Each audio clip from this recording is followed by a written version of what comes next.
स्वामी समर्थ महाराज ब्रह्मीभूत मोरे दादा आपले सगळ्यांचे श्रद्धा चालले असलेले गुरुमावली यांना देवार वंदन येथे बसले श्री स्वामी समर्थ सेवेकरण माझा श्री पारायणाचा आश्रम आहे। पंचपक्वान्नाचं भोजन तयार झाले आहे।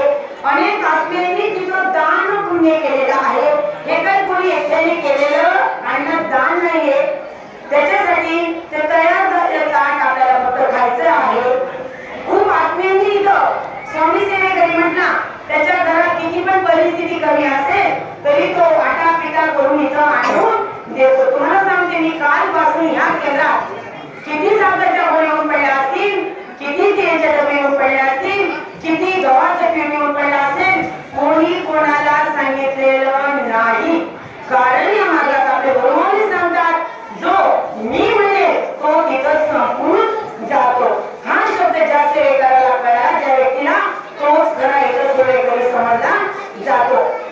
सगळ्या आत्म्यांचं अन्नदान एका कोणाचं नाही, मी कोण मोठी नाही, तू कोण मोठे नाही, तर आपल्या स्वामी आपले सगळ्यांचे बाप आपले स्वामी आहे। त्याच्याबरोबर मला मी सगळ्यांना आज सांगू इच्छिते सगळे माता बंधू फक्त कसं वाटेपर्यंत बोलणार आहे कारण 7-8 दिवस खूप बोललं गेलं याद झाले अनेक प्रकारच्या सेवा झाल्या।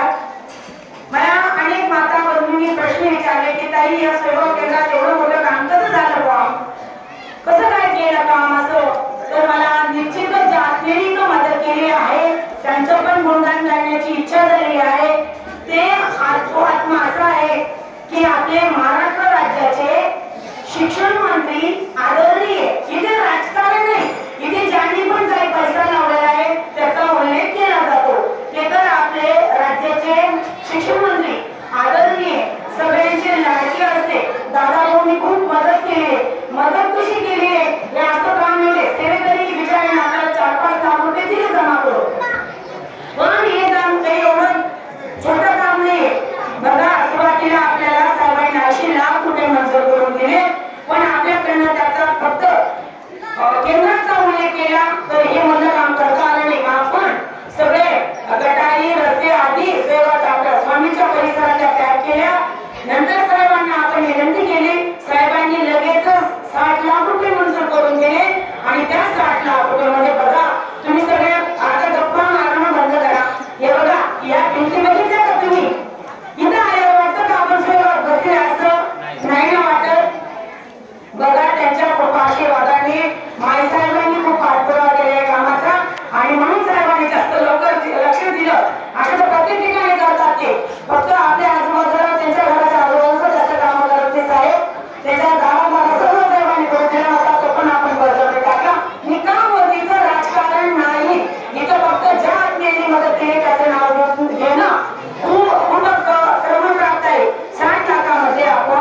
पुण्य मिळणार आहे.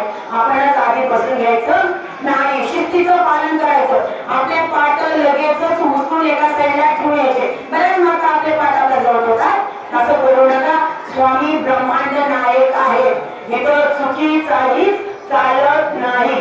एक पण पाठ सगळ्यांना जेवायचंय, सगळ्यांना जेवण करायचे व्यवस्थित.